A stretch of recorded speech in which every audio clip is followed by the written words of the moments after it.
Today, I'm absolutely delighted to welcome Ashish Pant, Global Head of People Analytics and Data at Novartis, to the Digital HR Leaders podcast.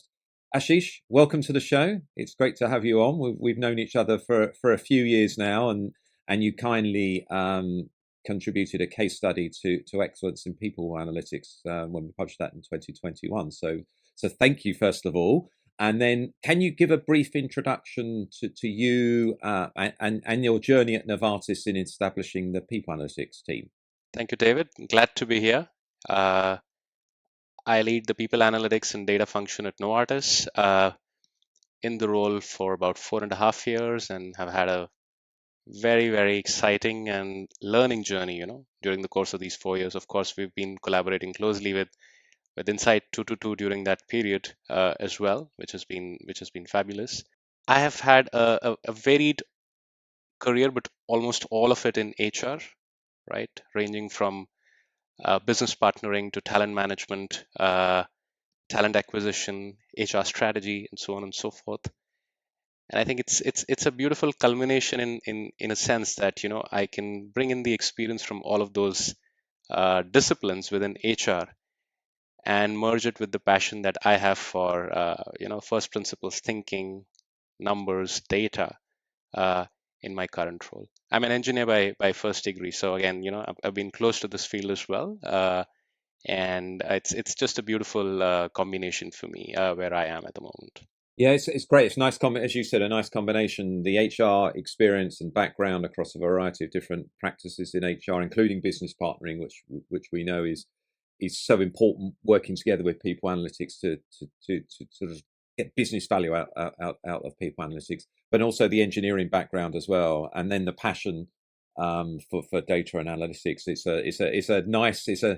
a nice combination, Ashish, and it's impressive. Obviously we're lucky to have been privy at Insight 222, and obviously talked about the book where you shared the early part, I guess, so the first 2 years of the journey there.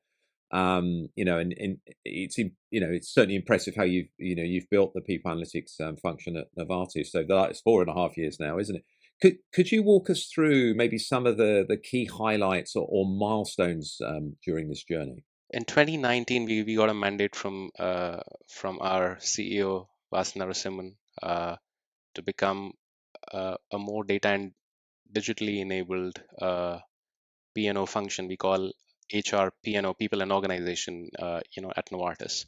And I started in the role at that point in time. In the reference that the organization had for people analytics was a bit of people reporting fundamentally, right?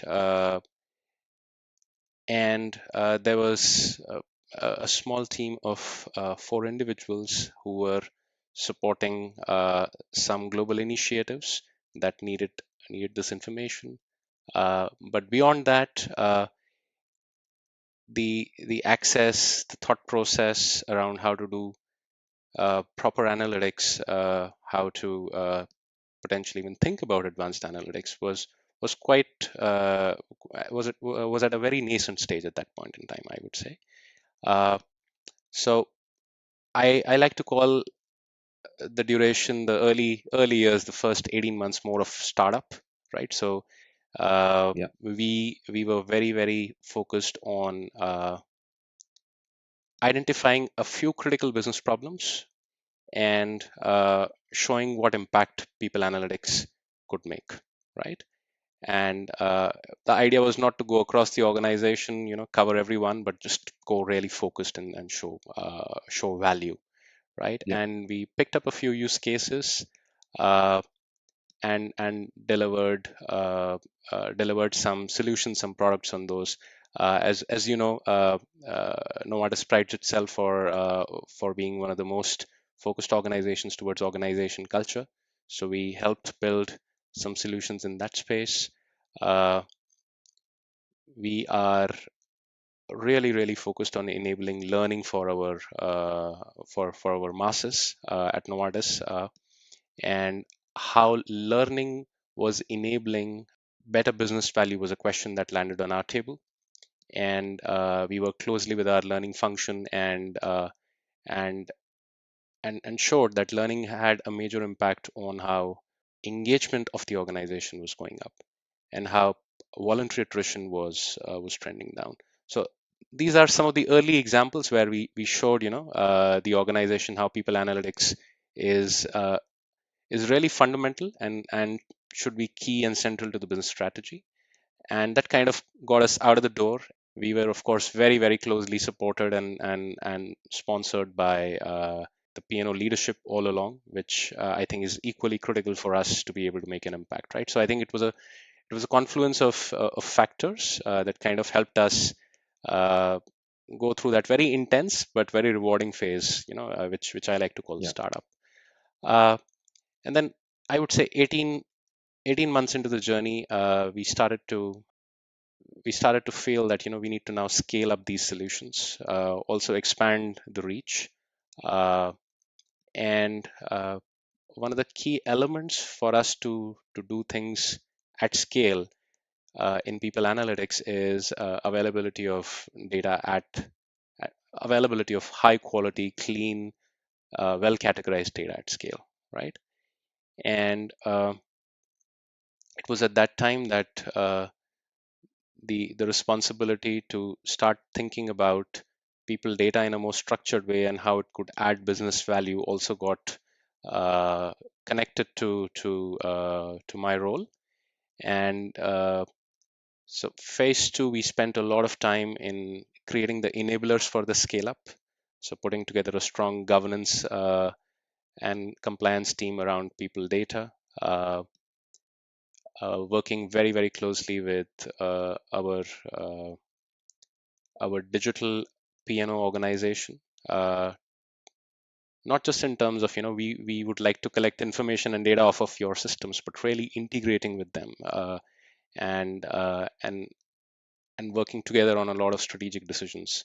So for example, we are in the process of we're very close to a workday rollout at this point in time within Novartis, and uh,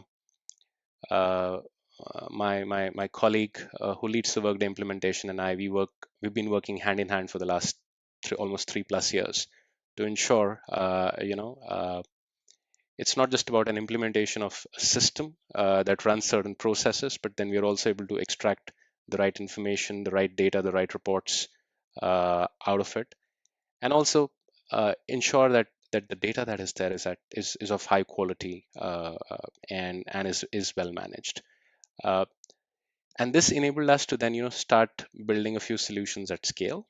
Uh, and as we go live with Workday next year, some of these will get deployed in terms of you know uh, high quality dashboards, high quality reports for for use by business partners, P&O leaders, all the different population sets that we have within the P&O organization. Uh, and The third phase, which we are on now, I would say, is what I like to call maturity. And I think the key pivot we have made in this phase is we've started to get closer and closer to our different businesses within Novartis, right? So the whole idea, the whole approach was in phase one, let's show impact. In phase two, let's try to build infrastructure and capability to deliver things at scale, and also where needed, go custom, uh, because Novartis as an organization is a very diverse place, right? Yeah. Uh, the needs of our research organization are fundamentally very different from the needs of our production organization or our commercial organization, right? So uh, we clearly see the need for that nuance to be brought in into how we do our jobs. But we needed some time to build up to Yeah. that, and I think we are there now. And in this recent phase, we have now embedded what we call people insight partner roles in each of these businesses within their P&O organizations, who work very closely with us in the central COE, where we hold a lot of the people analytics capabilities, and this network together, is adding value, where we get proximity and better articulation of what the business needs are on the one side, and then depending on the nature of the of the question that we are looking to address, we can bring in the right expertise from the COE to address that. So I think this and this phase I think is still relatively new. We are still maturing in this phase. I would say we've spent about uh, 8 odd months doing this in a very systematic, deliberate manner. Uh, More to be done in the coming months and years. No, no, and thanks, Ashish, for sort of going through in some detail there. The three phases. So as you said, phase one was all about impact. Really focusing on specific business cases. And I know at Novartis, you very much tied, and certainly this is probably good guidance for anyone out there who's looking to do something similar. You tied the people analytics strategy very close with the people strategy, which was very closely aligned with the business strategy. And I think all those three things need to be working in sync. By creating that impact, by focusing on business priorities, you created momentum, interest, I guess, from the business and other areas of P&O leadership as well, which it gave you, I guess, the width then to, okay, well, how can we do this on a more consistent basis at scale? Hence why you then invested in the infrastructure, particularly in phase two, and obviously honed that capability. I know we're going to talk later about the behavioral science muscle that you've kind of built into the people analytics team there as well. And now you're really thinking, okay, well, how can we be even more closely aligned with the business from a maturity piece? So you've got people and insight partners that are facing directly off to different businesses within Novartis, and as you said, recognizing that the needs of your R&D business are going to be very different from the needs of your commercial business. And I appreciate that people insight partner role has only recently been embedded, and obviously you're probably starting to see some early signs of success. That one question before we start to talk specifically about the business transformation that I know Novartis has been going through.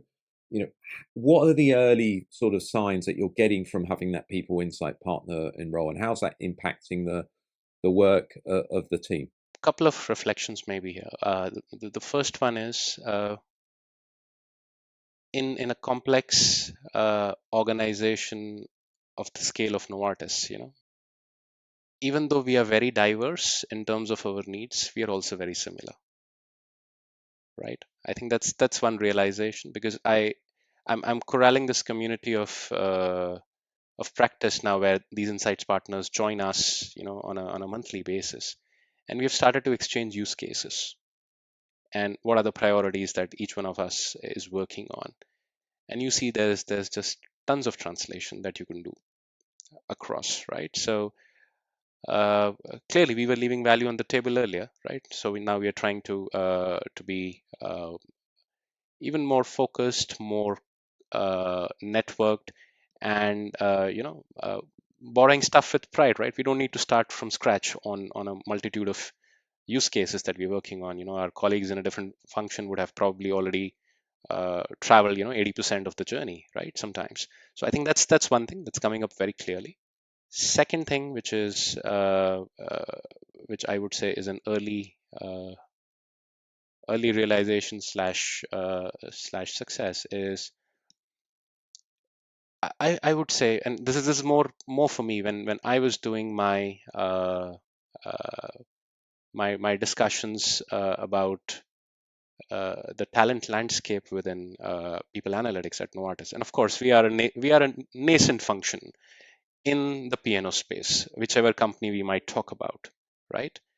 And therefore, the talent pool is always kind of a little bit limited, right? And career pathing is kind of not very clear, right? With having gone through this evolution on the journey, and then looking at who we have hired into these roles, I think I now start to see a much clearer path, a much clearer view of not just the variety of capabilities, but also how career ladders could potentially look like, right? For somebody who's been an expert within the COE focusing on employee listening or just data science, right? How they, through this network and getting exposure on the other side of the house, could eventually translate, could make the jump into an insight partner role, and vice versa, where the insight partners might not be deep into a certain expertise, but they're front ended with the business, and they understand what's the requirement on that side, and through a structured active developmental path, they could move into roles within the COE.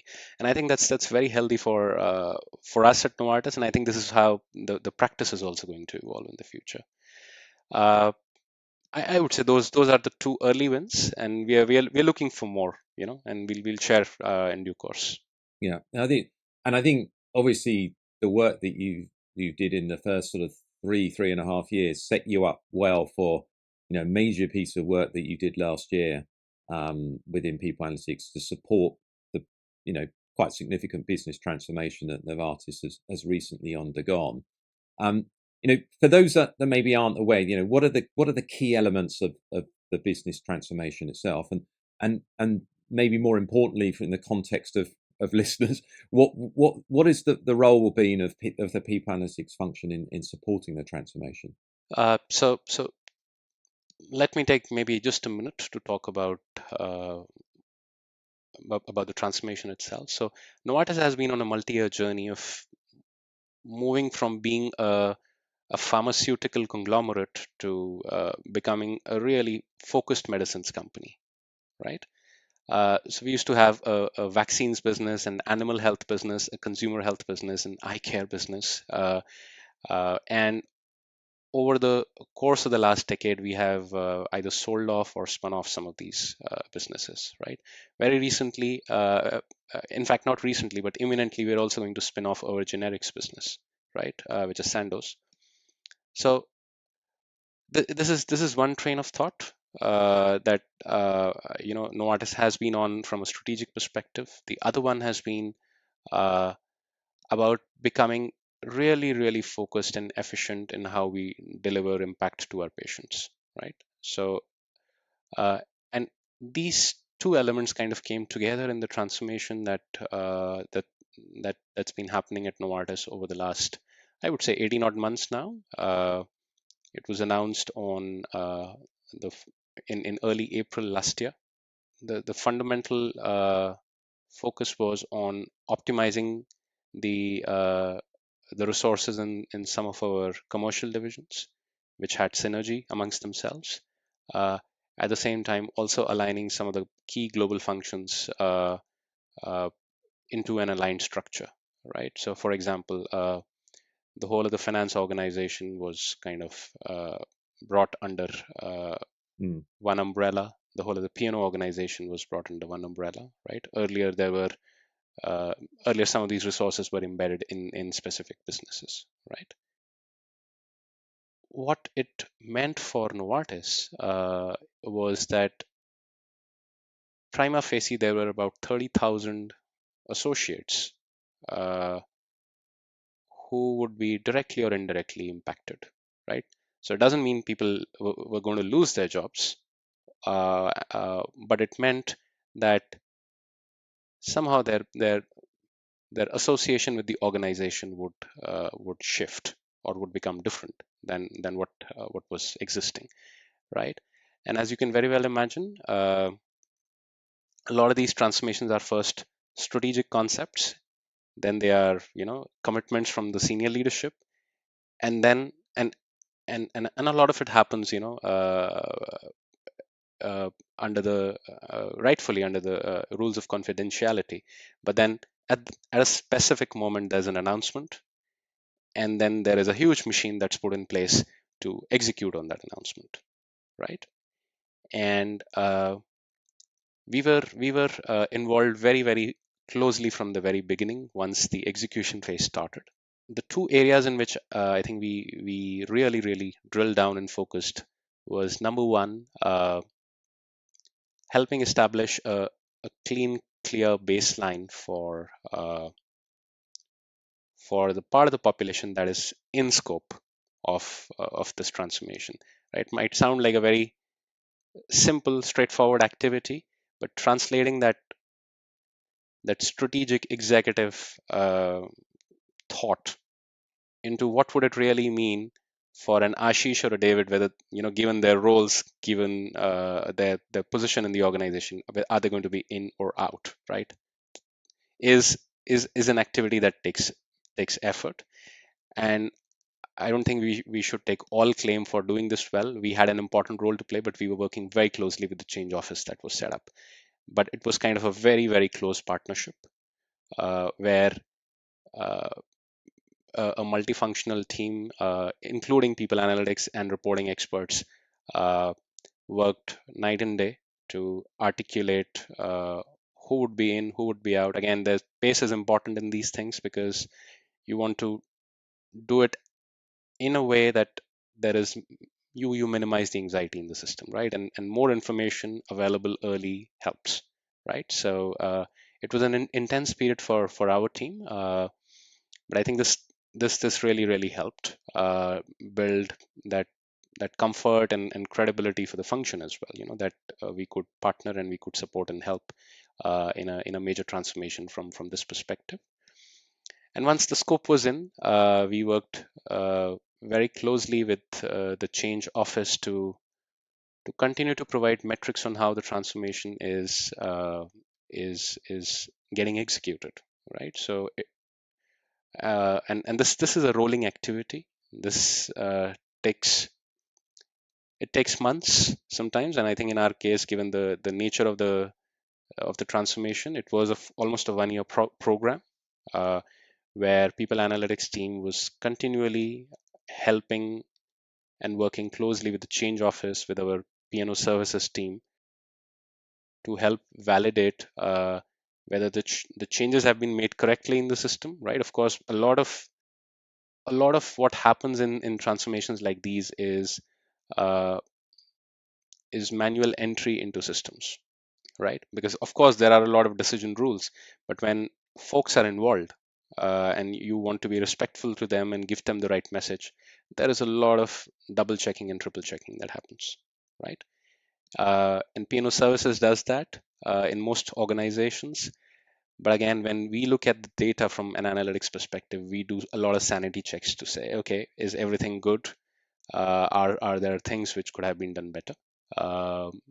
And so on and so forth. So a lot of those validations were done by the people analytics team, and this activity still continues because we are now we are consolidating those line items and sharing metrics with our senior leadership even till date, just to show are we tracking as we had agreed at an organizational level.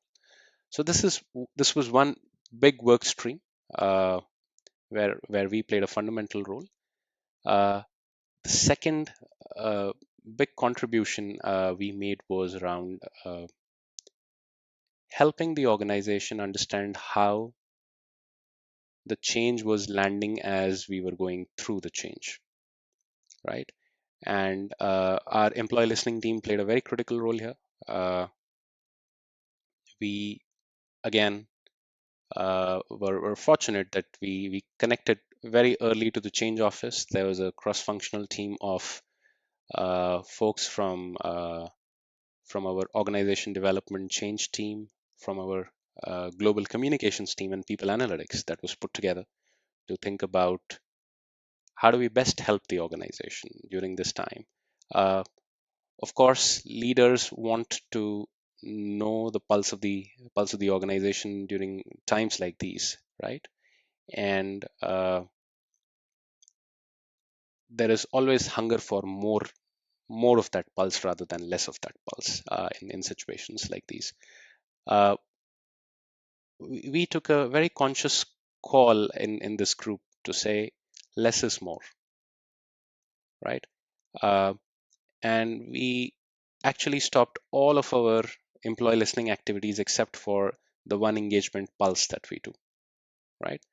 Uh, because in early phases of such a change, the the likelihood of the sentiment going in a direction different than down is remote, right?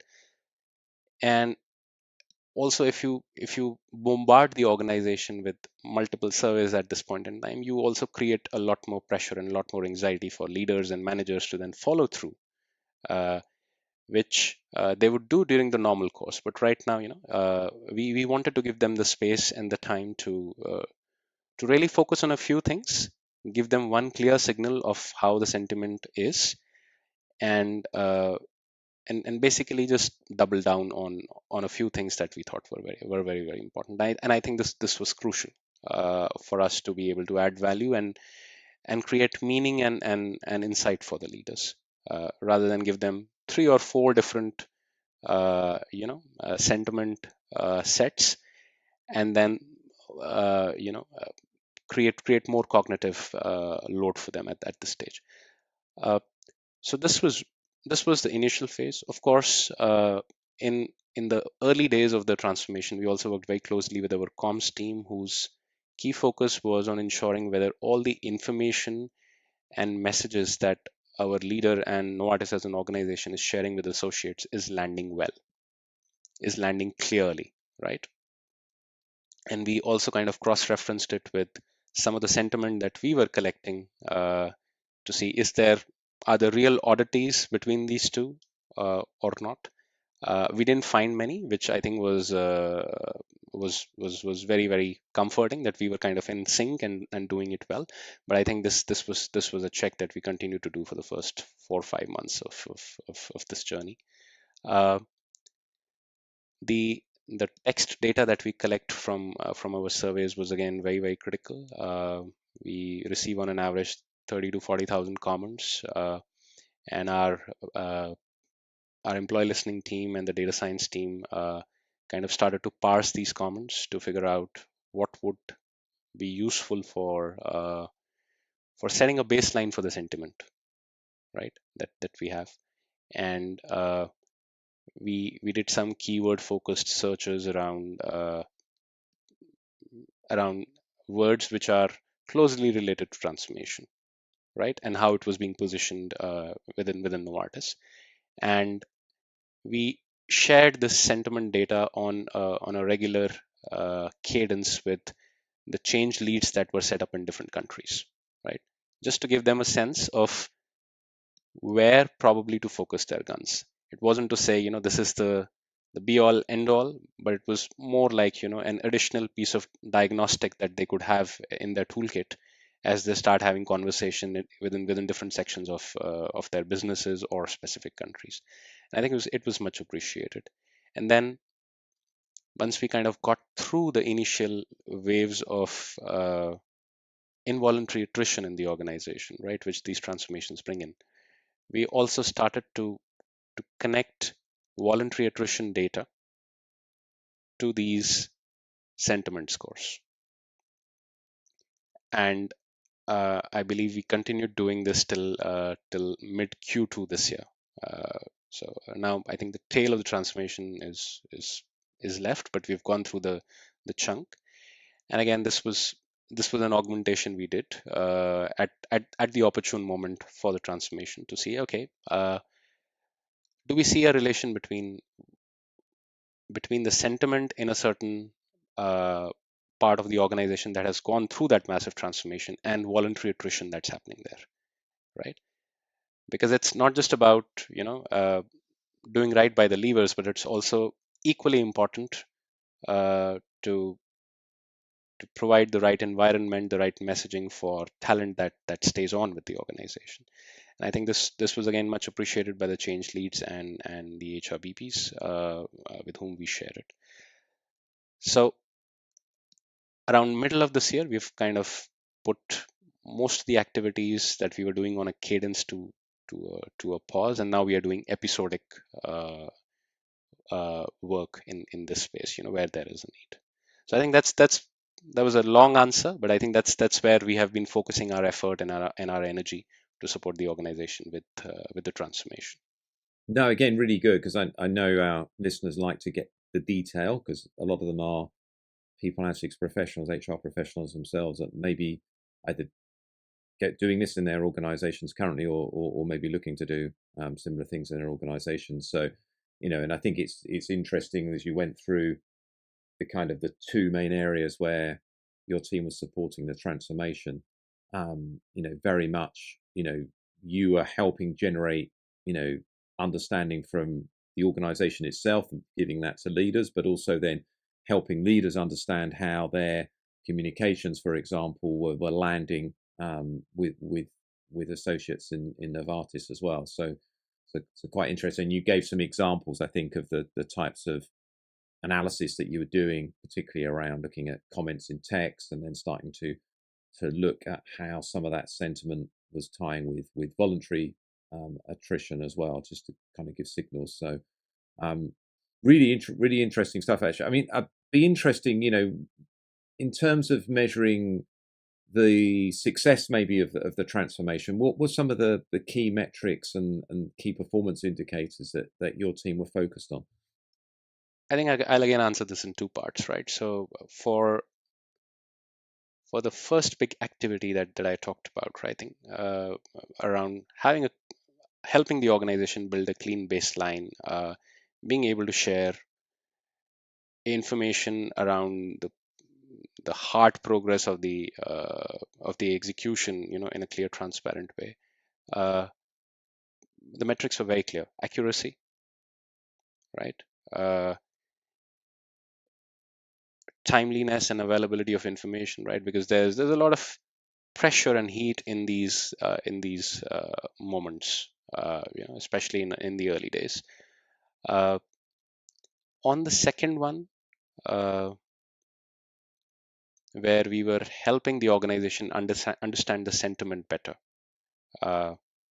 and helping leaders understand and change agents on the ground understand what they could do.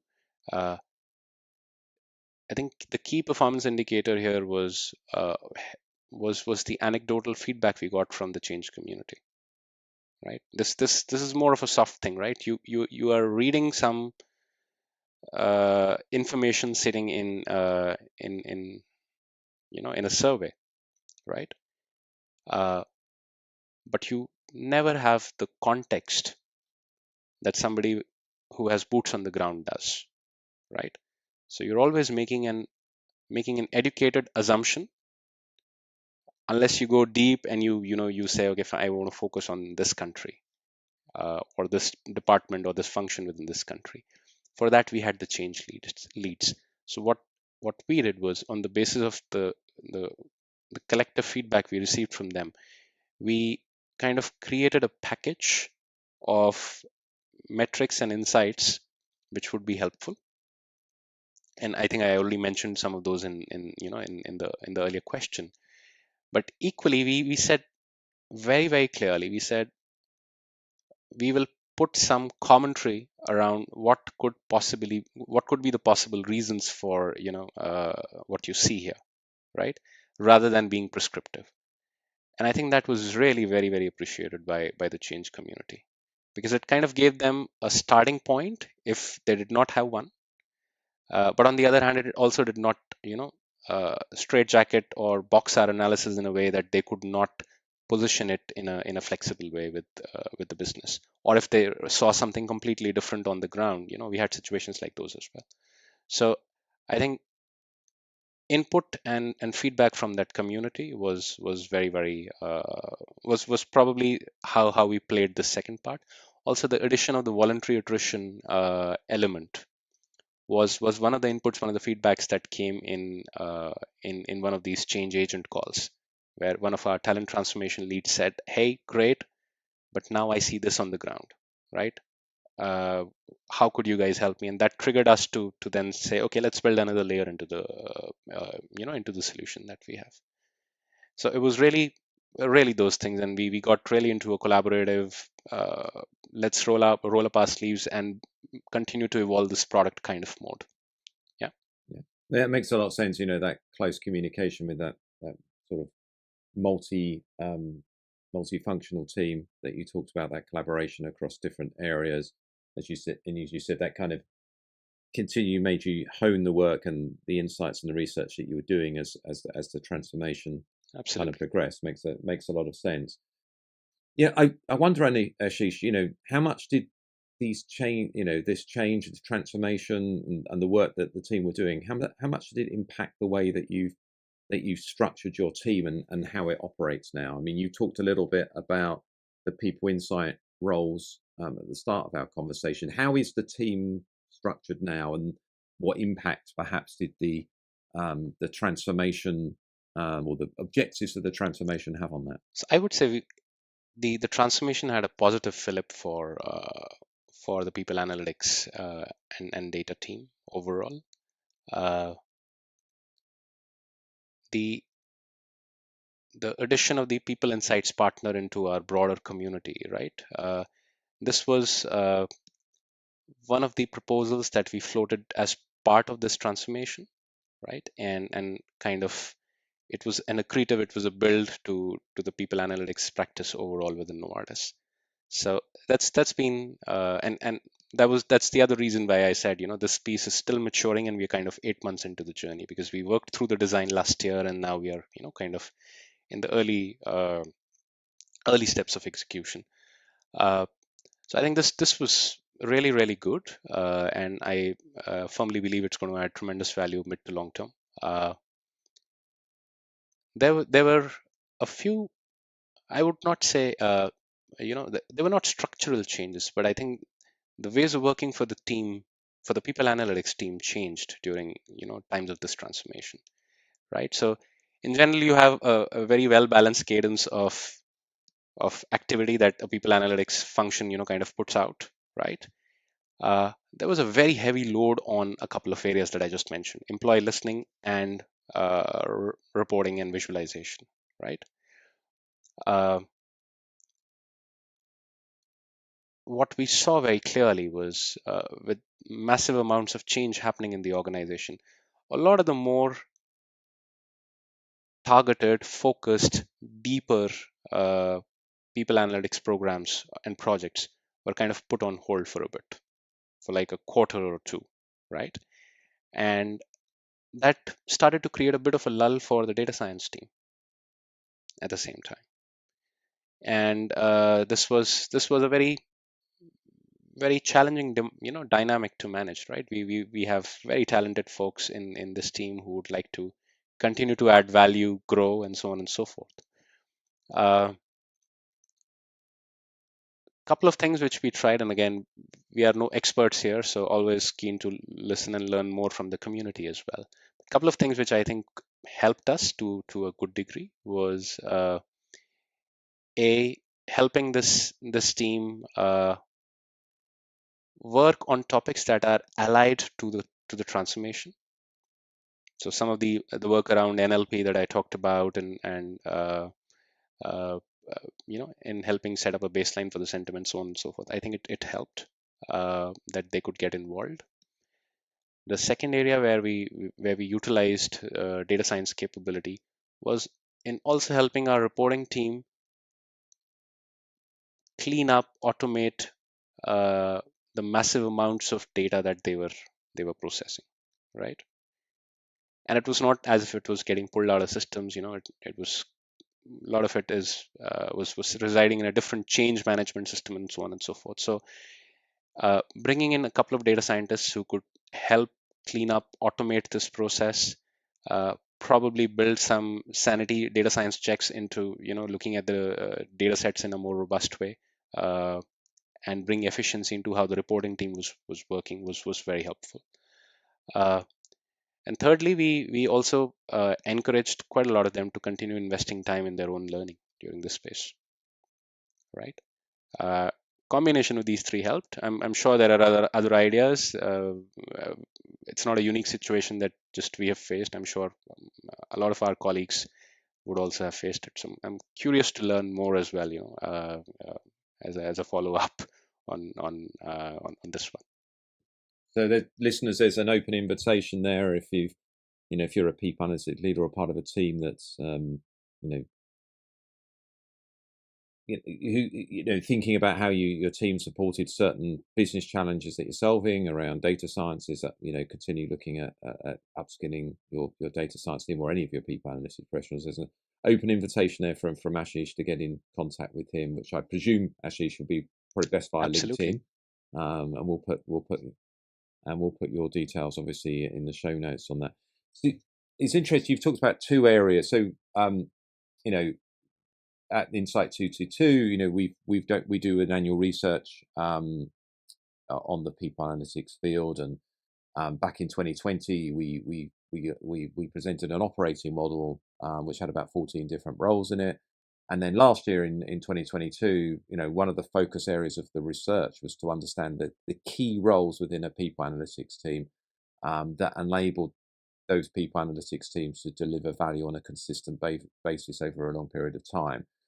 And interestingly, the three roles that we identified as being particularly important in that these companies were investing in, both from a hiring and development and retention perspective, were the consulting roles, so the people and insight partners that you mentioned, actually data scientists and behavioral scientists. And I know that you have successfully integrated behavioral science into your team at Novartis. Maybe could you explain how having this capability helps generally, I think, because again, talking to some of the work that you mentioned at the start around supporting Novartis's organizational culture, but also maybe how that behavioral science muscle, as it were, would help you during, to cope with maybe some of the requests that you received during the transformation as well. Yeah. So just disclaimer there, right? I would say we are still early in the journey on exploring how behavior science really truly gets embedded into the fabric of people analytics at Novartis. We see some very very good early signs, and I'm very happy to talk about that. But equally, open invitation from my side to the community to have a deeper discussion on what you guys are seeing and learning in this space. So I don't claim to be any expert, but happy to share my experience on this one. You're being very modest, Ashish, which is great. Well, hey, but that's how we all learn and grow, right? And it's a great community here. So I would like to tap into the bigger brain of the collective as well. But again, to share how we think about behavior science and how we think it can add value. There are three spaces within the whole behavior science area where I truly believe there's tremendous opportunity. The first one is what I call behavioral psychological constructs, right? This is the frame on which almost every survey, every instrument that we design and use in people analytics, is anchored upon. And I think as a community, we all can do better in this space, and the behavior science capability can help us with that, right? So the behavior scientists in my team are helping me build better quality employee listening instruments, and they're also helping me and the team and Novartis doing a better job of customizing these as needs change, right? Uh, and that's one area. The second one is in the whole space of change management, right? So for people analytics professionals, this is still kind of disputed territory, right? Because there's if you're working in the HR or P&O function, there's always a big change in OD team, right? So from my perspective, the opportunities and how you co-opt your OD leader or change leader to work in close cahoots with your team, where you could then start deploying some of these capabilities, into pure change projects. Because fundamentally, a behavior scientist can help you move from can help you nudge behavior from X to Y, right? And there's a scientific process to do that. So there's an opportunity to explore further there. And the third one is again connected to this, but I still would like to call it differently, uh, which is the whole space of nudging, right? So there's in my view, there is an over reliance on thinking about nudging as a technology, but fundamentally nudging is a behavior shift, right? Technology enables it, and there is having an ox psychologist or a behavior scientist really think about what is the behavior change, and how then potentially a technology, a well-defined communique, or whatever it might be, can or an intervention, can help nudge that behavior in the right direction. Is something that that's an area where I think we all can do more. Uh, Within Novartis specifically, on the constructs piece, the first piece, we have done a lot of work, and we are constantly improving and evolving the the employee listening instruments that we have. Uh, and our behavior science team really helps us with that. Uh, on the uh, on the change piece, we piloted during this transformation that I talked about, embedding uh, the behavior scientist on a trial basis to enable movement of a change in a specific business, right? They had decided they want a new operating model post the transformation, and we got a behavior scientist embedded who basically was requesting was there to help articulate what steps could be taken to actually facilitate that behavior change, right? With and I'll be honest, with very limited success, uh, because there was this whole massive dynamic going on when a transformation is on. So our learning from that was, it's better to embed behavior science capability in peace times.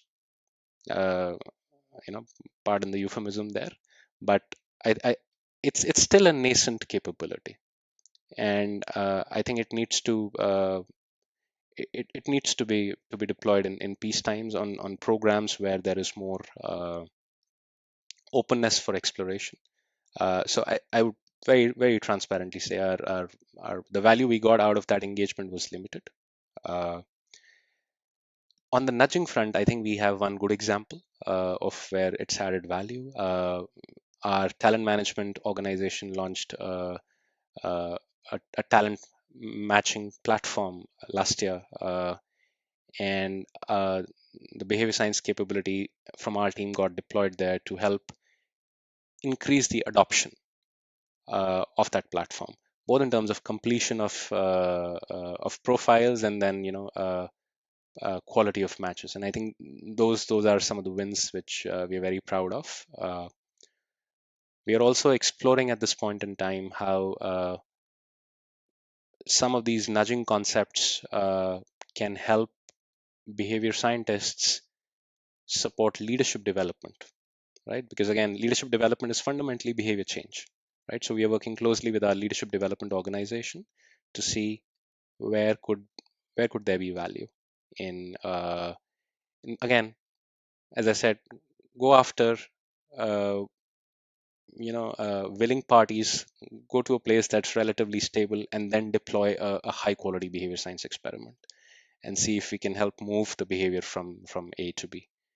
So that's what we are exploring at this point. No, it's really interesting, and you're right. It's a nascent capability in that some people analytics organisations are looking to develop, and but ultimately, I guess what are we there to do in people analytics? We're there to provide insights that inform better decision making. That's better decision making by leaders and managed, but it's also by employees as well to support their development.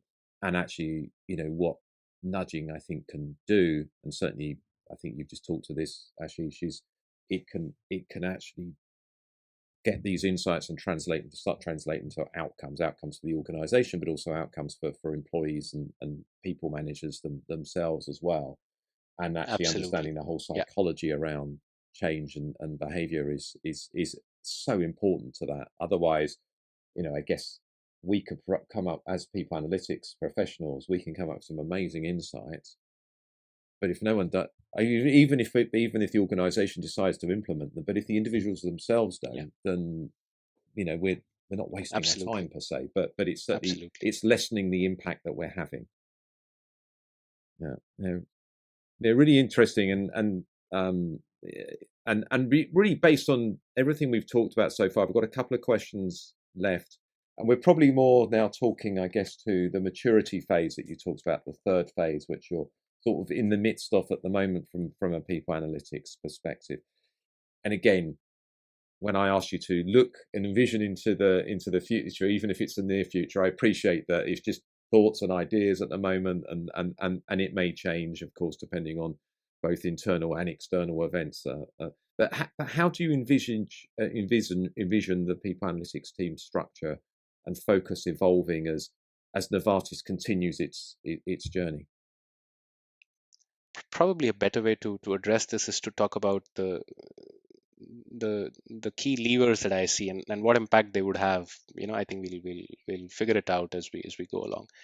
Uh, I think one key lever which we've already kind of put into play is the whole insight partner role and community of practice, right? So I see us operating more and more in the future as a hive rather than as a waterfall structure. And I think that's the way to go. This is a business where we learn from each other, where there is value in translating what one has done into a different context, and where capability rights supreme. It's not just about where the capability sits. It can be deployed in a variety of different areas. So that's one theme. The second one is around uh, technology.